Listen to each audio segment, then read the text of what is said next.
Welcome to the Primary International video for PiXl. My name is John Catron. My name is Alison Burrows.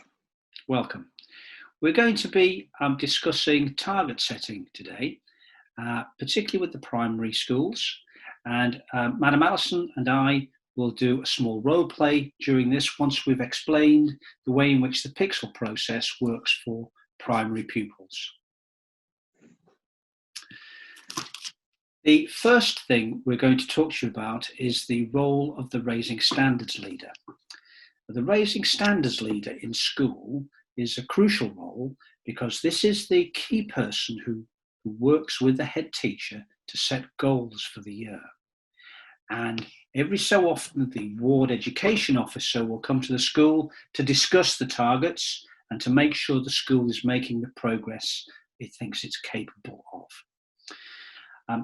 The RSL needs to assign predicted grades to all students by working with the teachers of those students and following meetings with teachers to discuss student progress. Action plans need to be created to ensure that progress is made. The Raising Standards leader also needs to track the calendar to ensure that the action plans and the testing are being implemented efficiently. The RSL needs to motivate staff and students, and they also need to celebrate small and large successes to keep everybody focused and in line. The RSL also informs the head teacher and the district ward education officer of any progress or concerns they have during the year. The purpose of this meeting that we're going to have today between Madam Alison and myself is to discuss the goals that the school has agreed for the students who are taking the exams. The predicted grades are to ensure that these predictions are accurate, and we're also going to discuss diagnosis, therapy and testing and how that might operate within a primary school setting. The marginal gain students are those students that require extra strategies to ensure they meet their target grade. Now, in PiXl, we have 8 steps to success. And as you can see on the screen here, we are starting by dreaming big and knowing our students and planning ahead. And what we hope to do by the end of the year is to get right up to step number 8, where we're celebrating the success of those students who've had that focused support and attention throughout the year. Goals are the ambitions of the school. Predicted grades are the grades the teachers know the students will achieve. Make goals a 3-year journey in order to progress step by step. Have challenging goals for the school, but remember, it's very important goals are achievable. We know that schools have challenges we must find strategies to overcome. Set goals which are possible based on previous results, and set goals that are aligned to the regional targets. So now we're going to discuss with Madam Alison, who is the RSL in the school, in School A, just exactly how we're going to move from goals to predicted grades so that they are accurate. Madam Alison, let us look at your goals. You're predicting that you will have a 69% pass rate in 2020, and this will be a wonderful achievement. It would increase your pass rate from 47% to 69%. You have also set the goal of 0 zeros, and you aim as well to increase the A and the B grades. Now, to achieve these goals, you'll have to focus your action plans on the following key marginals. You'll have to ensure that your E grades move from 17 in 2019 to 0 in 2020. So there's a big shift and a big focus needed there. At D grade, you're going to have to reduce your D grades from 44 to 36. At C grade, you are looking to increase the number of pupils getting C from 50 to 60, that's 10 more. At B grade, you're looking for an extra 10 students, that's 5 to 15 in 2020. And this year at A, you've said that you are going to be looking for a move to 5, when in fact you haven't had any A's at all in 2019. So there's quite a challenge in those goals. Can you tell me what you're doing to try and make this happen? Yes, we have worked closely with all of our teachers, and we've asked our teachers to give a fine level grade for each of their students. We've asked them to assess the students' classwork, their homework, any test results, their mock exam results, and also how motivated and hardworking each student is to make a professional prediction.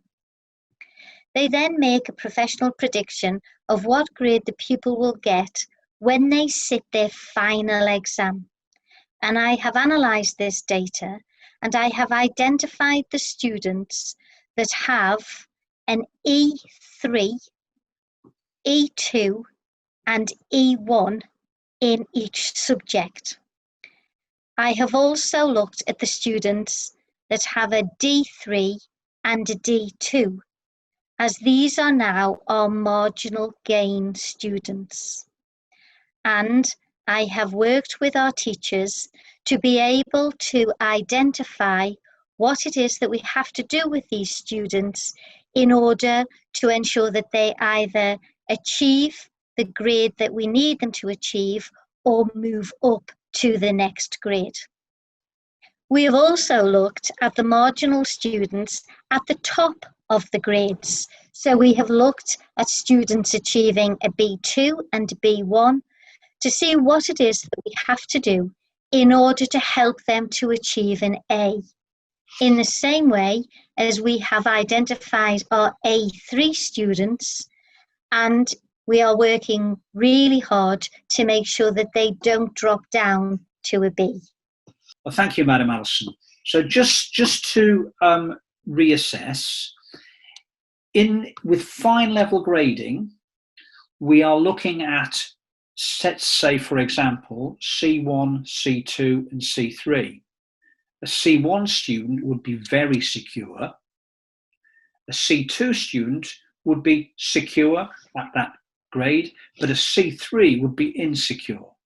So we are looking at deciding which of our students fall into very secure, just secure, or slightly vulnerable in those 1, 2, and 3 categories. And this helps us decide who the marginal students are and which students we therefore need to focus on.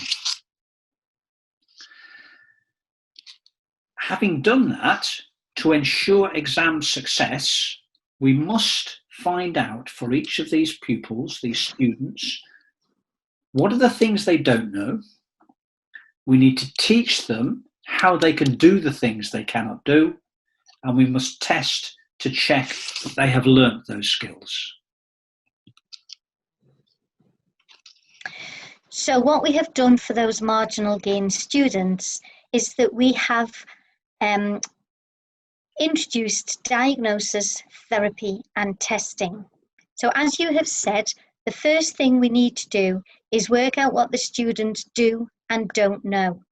And our students have broken down each of the topics so that when they are teaching the students, they can diagnose which topics they are secure in and which topics they will need some additional support. Once they do that, they have then looked at therapy and different ways in which they can support the students to ensure that they gain the knowledge and understanding that they need. Sometimes this has involved extra lessons. Sometimes we have asked students who are able to achieve the highest grades in those topics to work with those students to support them. We have identified the specific topics that they need to achieve the maximum results, and then we test the student again to see whether those strategies have been successful. We have used learning checklists in those subjects so that pupils can see what they know, what they don't know, and what they need to revise for their exam. The teacher is then using the questions from past paper exams to teach the pupils the topics they need to learn again. Sometimes they're holding extra lessons early in the morning or after school has finished. Thank you, Madam Allison. So if we have a look at what the school data should be like, or we hope it will be like, at the end of the year, this would be a great cause for celebration. This is very good. Now then, for the pupils that we have talked about, the marginal pupils, do these pupils all have notes from their previous tests? It's important they have these notes so that they can revise these topics. Yes, we have worked hard to make sure that our students have all of the notes that they need from previous years. Good. I see that you are predicting 5A students when you haven't had any success with A students in the past. Do you think this is realistic? Well, we hope that this will be the results that we achieve, but I understand that I need to get more evidence to be able to show you that we are confident with that prediction. I will need to analyse the data further and review this goal. I think that is a good strategy. Can I suggest that the teachers look at the examination report, the examiner's report for their subject, and look at the model answers for these exam questions? They can then compare the work of their pupils to see if they are actually achieving these higher grades. I think using DTT is very important with all of these students that we have identified, and testing regularly will give your subject teachers the information they need to make the predicted grades accurate. So, where are we going next for the school? Well, the marginal students have been identified at each grade. Subject teachers know who these pupils are. So, subject teachers now need to identify the gaps in learning for each of these marginal students. If they use learning checklists, they will need to know what the exam questions have been and where they need to have extra teaching, and an action plan needs to be created to timetable when the marginal students will receive this extra dedicated teaching. Thank you for your time, Madam Allison, and I wish you every success with the examination results this year. Thank you, Mr. John. Asante sana. Asante sana.